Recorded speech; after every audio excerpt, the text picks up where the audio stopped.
एक छोटे से गांव में किशन नाम का एक गरीब आदमी अपनी पत्नी रेखा के साथ रहता था। किशन गांव में ही छोटी मोटी मजदूरी कर अपना और अपनी पत्नी का गुजारा कर रहा था, पर रोज मजदूरी न मिलने के कारण वह चिंतित और परेशान रहता था।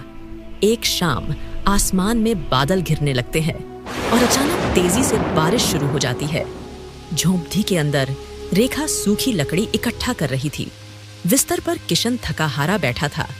रेखा, आज भी मुझे कोई काम नहीं मिला। पूरे दिन चौपाल से लेकर चौक तक भटकता रहा, मगर कहीं मजदूरी नहीं मिली। सुनो जी, अब घर में अनाज भी बस एक दिन का बचा है। कल अगर काम न मिला तो चूल्हा कैसे जलेगा?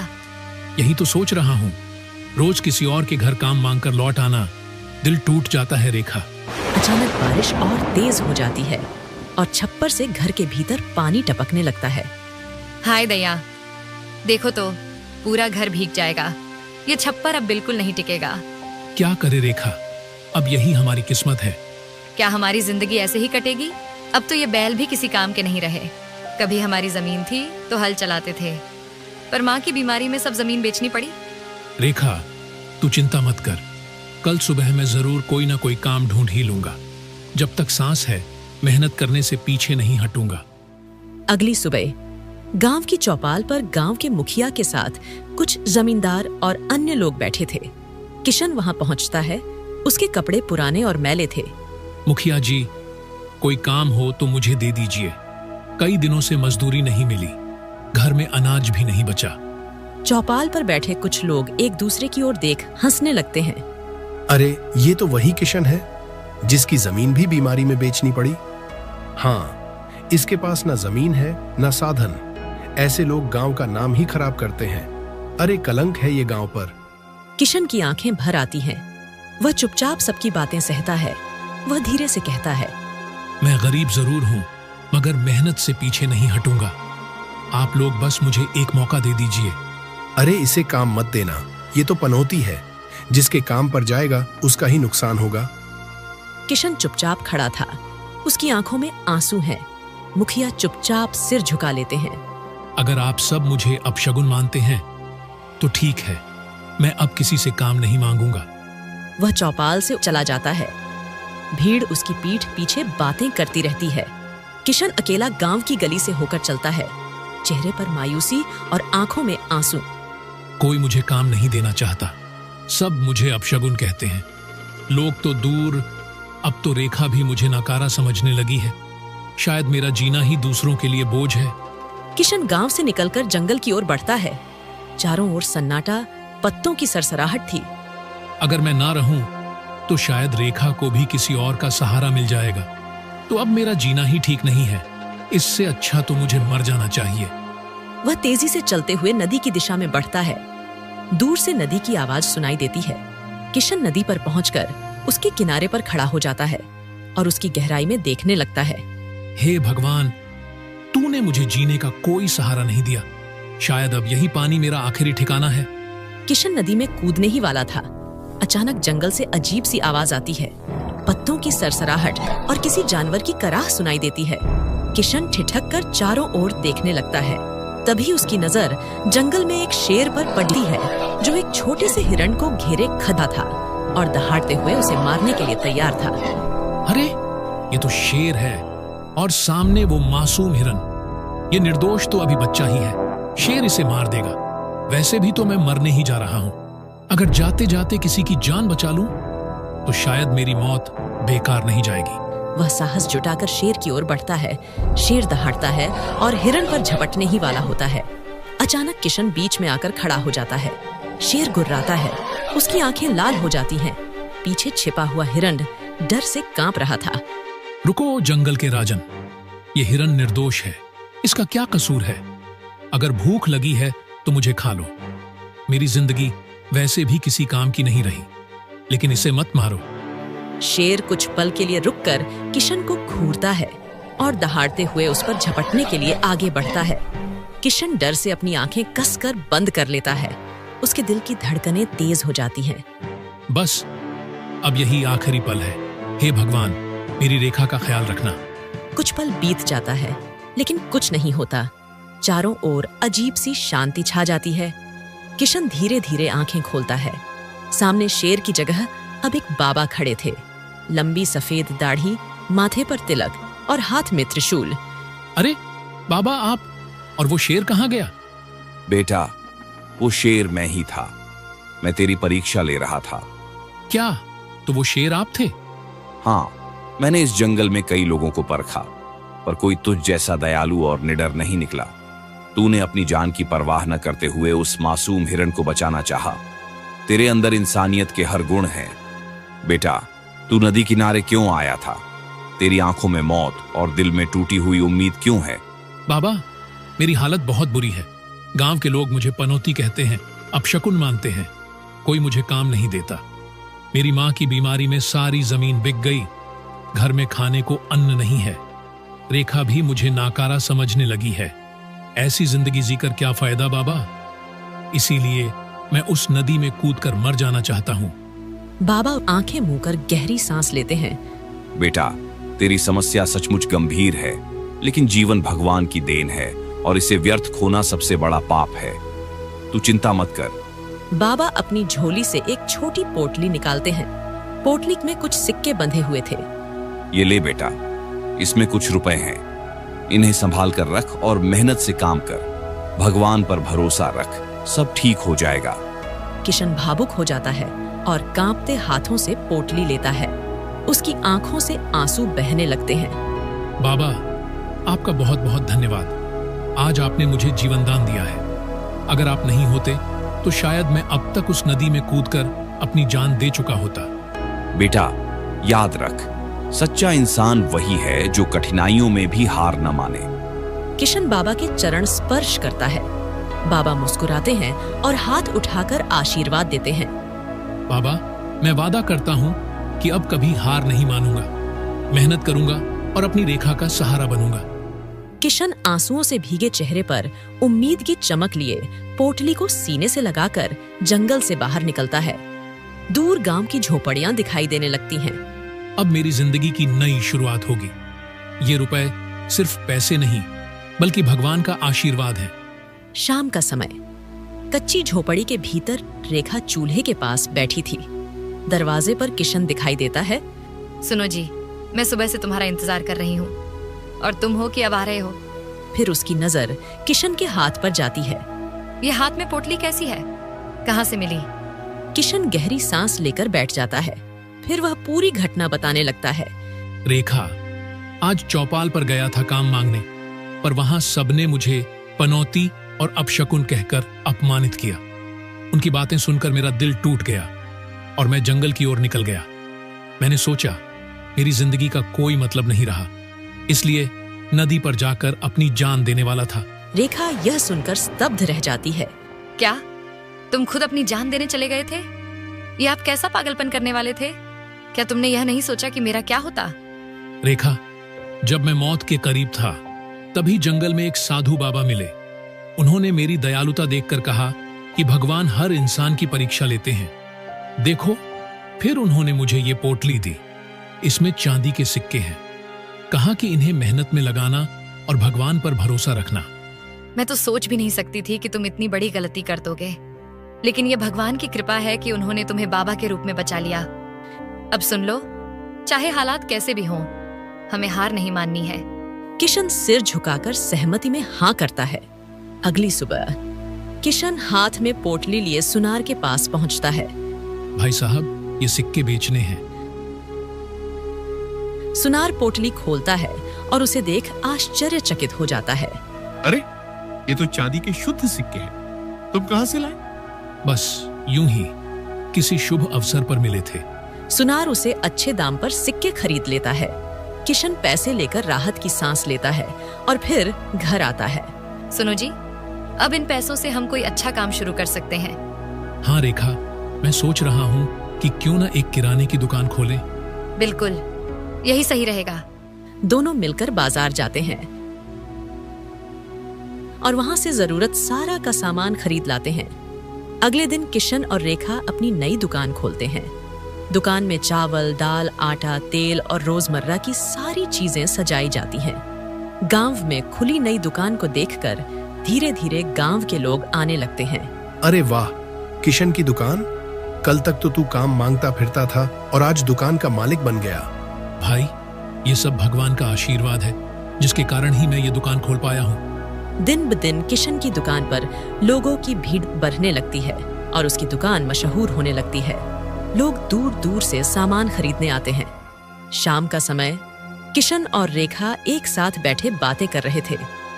देखो जी, मेहनत और भगवान का भरोसा रंग ला रहा है। हाँ रेखा, अब लगता है हमारी जिंदगी बदल जाएगी। अगली सुबह किशन और रेखा दुकान में व्यस्त थे। किशन भैया, मुझे 5 किलो चावल देना। और मुझे 1 किलो सरसों का तेल चाहिए। सब मिलेगा बहन जी, पर थोड़ा धैर्य रखिए। गांव के कुछ लोग किशन की तारीफ करते हैं। कभी काम ढूंढने वाला किशन आज गांव का सफल दुकानदार बन गया। हाँ, अब तो लोग उसे इज्जत की नजर से देखते हैं। उधर गांव का सेठ अपने दरवाजे पर खड़ा था और अपने नौकर से किशन की दुकान पर बढ़ती भीड़ के बारे में सुन रहा था। सेठ जी, अब तो सब लोग किशन की दुकान से ही सामान लेने लगे हैं। आपकी दुकान पर ग्राहक बहुत कम रह गए हैं। क्या? कल तक तो वो मेरे दरवाजे पर काम मांगता था और आज मेरी दुकान से ज्यादा उसकी दुकान पर भीड़ है। हाँ सेठ जी, लोग कहते हैं कि किशन ईमानदार है और गरीब लोगों को तो मुफ्त अनाज भी दे देता है। सब उसके दीवाने हो चुके हैं। ये बात मुझे बिल्कुल बर्दाश्त नहीं। उस गरीब को मैं दिखाऊंगा कि गांव का असली मालिक कौन है। सेठ अपने मन में योजना बनाने लगता है। अगर किशन ऐसे ही आगे बढ़ता रहा तो लोग मेरी इज्जत करना छोड़ देंगे। मुझे उसे रोकना ही होगा। शाम का समय सेठ अपने गुंडों के साथ बैठा था। उसके हाथ में हुक्का और आंखों में जलन थी। सुनो, उस किशन की दुकान दिन ब दिन बढ़ती जा रही है। लोग अब मेरी तरफ देखते भी नहीं। तो बताइए सेठ जी, क्या करना है? आज रात उसकी दुकान में आग लगा दो। जब सब जलकर राख हो जाएगा तब देखता हूँ कैसे आगे बढ़ता है वो। ठीक है, जैसा आप कहें सेठ जी। शाम ढल चुकी थी। किशन दुकान का ताला लगाता है और रेखा के साथ घर की ओर चलता है। आज तो दुकान पर बहुत भीड़ थी। भगवान का लाख लाख शुक्र है। हाँ रेखा, अब लगता है कि सब ठीक हो जाएगा। रात का समय अंधेरे में सेठ के गुंडे धीरे धीरे किशन की दुकान के पास पहुंचते हैं। जल्दी करो, कोई देख ना ले। मशाल जलाता है और फिर दुकान में फेंक देता है। देखते ही देखते दुकान धू धू कर जल उठती है। काम हो गया, अब भाग चलो। फिर गुंडे वहां से भाग जाते हैं। अगली सुबह किशन दुकान की ओर आता है, लेकिन जैसे ही वह वहां पहुंच कर देखता है, उसके पैरों तले जमीन खिसक जाती है, क्योंकि वहां राख के ढेर और जली हुई लकड़ी के अलावा कुछ नहीं बचा होता। हे भगवान, ये क्या हो गया? वह धीरे धीरे जलती हुई राख को छूता है और जमीन पर बैठकर रोने लगता है। आखिर ये किसने किया? क्यों मेरी मेहनत को आग लगा दी? तभी कुछ गांव वाले भी वहां इकट्ठा होने लगते हैं। अरे बाप रे, सारी दुकान जलकर राख हो गई। कितनी मेहनत से इसने दुकान जमाई थी, सब बर्बाद हो गया। हिम्मत मत हारना किशन, भगवान जरूर न्याय करेंगे। तभी रेखा भी दौड़ी दौड़ी आती है और राख को देखकर चीख पड़ती है। हे भगवान, हमारी सारी मेहनत बर्बाद हो गई, सब जलकर राख हो गया। वह किशन के पास बैठ जाती है और उसका हाथ पकड़कर रोती है। वहां खड़े लोग किशन को समझाते हैं। कुछ देर बाद किशन और रेखा भारी मन से अपने छोटे से घर की ओर लौटते हैं। तभी रास्ते में उन्हें एक बूढ़ी औरत मिलती है, जो कमजोर कदमों से लाठी टिकाए खड़ी थी। बेटा किशन, दुखी मत हो, तेरी दुकान यूं ही नहीं जली है, वो जानबूझकर जलाई गई है। मैंने अपनी आंखों से देखा था कि सेठ के गुंडे रात में आग लगा रहे थे। क्या? सेठ? हाँ बेटा, मैंने सब देखा, पर मैं डर के कारण कुछ कह न सकी। आज सच बताकर मन हल्का कर रही हूँ। तो ये सब सेठ की करतूत है? चलो जी, अभी उस सेठ के पास चलते हैं और सच पूछते हैं। नहीं रेखा, सेठ बड़ा आदमी है, उसके पास पैसे हैं, गुंडे हैं। हम गरीब उसका क्या बिगाड़ पाएंगे? तो क्या हम हमेशा यूं ही सहते रहेंगे? नहीं रेखा, हमें लड़ाई समझदारी से करनी होगी, न कि जल्दबाजी से। इसके बाद दोनों घर लौटते हैं। किशन बिस्तर पर बैठा सोच रहा था और रेखा गुस्से और चिंता से बेचैन टहल रही थी। चलो रेखा, अब हम यहाँ नहीं रहेंगे। क्या? यहाँ नहीं रहेंगे तो कहाँ जाएंगे? कहीं भी, लेकिन यहाँ नहीं। यहाँ के लोग और ये सेठ हमें चैन से जीने नहीं देंगे। तो क्या डर कर भाग जाना ही हल है? रेखा, कभी कभी भागना नहीं, बल्कि नया रास्ता ढूंढना जरूरी होता है। रेखा का दिल नहीं मान रहा था, लेकिन किशन के दृढ़ निश्चय के आगे वह चुप हो जाती है। ठीक है, जैसा तुम कहो। अगली सुबह किशन और रेखा कपड़ों की एक पोटली और सामान बैलगाड़ी में रखते हैं। किशन बैल को धीरे से सहलाता है और गाड़ी चल पड़ती है। गांव के कुछ लोग चुपचाप खड़े होकर उन्हें जाते देखते हैं। इस मिट्टी से कितना प्यार था, लेकिन अब इसे छोड़ना ही पड़ेगा। बैलगाड़ी रास्ते पर धीरे धीरे चल रही थी। सुनो जी, बताओ तो आखिर हम जाएंगे कहाँ? जहाँ किस्मत ले जाएगी रेखा, वही हमारा नया ठिकाना होगा। भगवान करे ये ठिकाना हमें सुकून दे। दोनों बातें करते चल रहे थे, तभी कुछ दूरी पर एक गाड़ी कीचड़ में फंसी हुई दिखाई देती है। गाड़ी वाला हाथ पांव मार रहा था, लेकिन गाड़ी हिल भी नहीं रही थी। गाड़ी वाला किशन को देखते ही जोर से पुकारता है, अरे भाई, जरा मदद करो, मेरी गाड़ी इस कीचड़ में धंस गई है। किशन और रेखा एक दूसरे को देखते हैं। चलो रेखा, किसी की मदद करने से कभी नुकसान नहीं होता। किशन गाड़ी वाले की ओर बढ़ता है। वह अपनी बैलगाड़ी से रस्सी निकालता है और फंसी हुई गाड़ी में बांध देता है। चलो भाई, जरा जोर लगाना। दोनों मिलकर बैलों को हाँकते हैं। धीरे धीरे कीचड़ में धंसी गाड़ी बाहर आ जाती है। धन्यवाद भाई, भगवान तुम्हारा भला करे। अगर तुम न होते तो आज मेरी गाड़ी यहीं धंसी रह जाती। कोई बात नहीं, अगर इंसान एक दूसरे की मदद ना करे तो फिर वो इंसान कैसा? हाँ, पर भाई तुम लोग कहाँ जा रहे हो? लगता है घर बार का सारा सामान साथ लाए हो। क्या बताऊं भाई, हमारा गांव अब हमारा न रहा। सेठ ने हमारी मेहनत से बनाई दुकान जला दी। लोग हमारा मजाक उड़ाते हैं। सो अब कहीं और किस्मत आजमाने जा रहे हैं।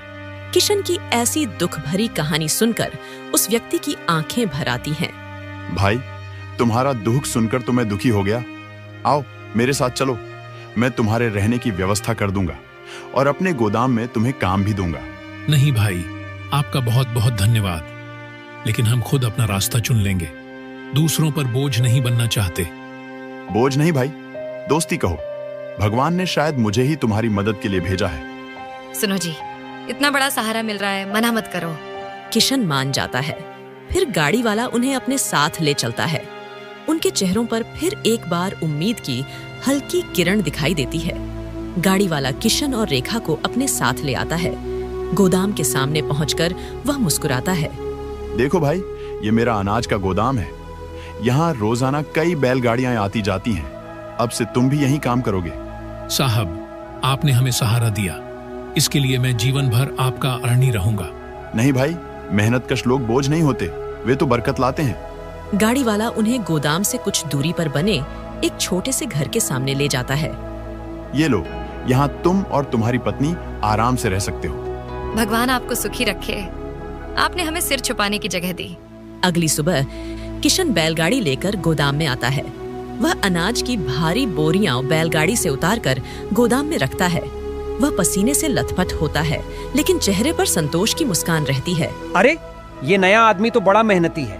हाँ, और काम भी बहुत ईमानदारी से कर रहा है। धीरे धीरे किशन सबका दिल जीतने लगता है। वह समय पर काम करता और हर किसी से विनम्रता से बात करता। एक दिन शाम के समय किशन दिन भर गोदाम में अनाज की बोरियां ढोकर थका हारा अपनी बैलगाड़ी लेकर घर लौट रहा था। तभी रास्ते में अचानक वही पुराना गांव का सेठ सामने आता है। उसकी गाड़ी बेकार हुई सड़क किनारे खड़ी थी और पास में उसकी पत्नी दर्द से कराह रही थी। अरे, ये तो किशन है। वह दौड़कर किशन के पास आता है। किशन भाई, मेरी गाड़ी खराब हो गई है। मेरी पत्नी की हालत बहुत खराब है। आसपास कोई और गाड़ी नहीं है। कृपया अपनी बैलगाड़ी से मेरी पत्नी को अस्पताल पहुंचा दे।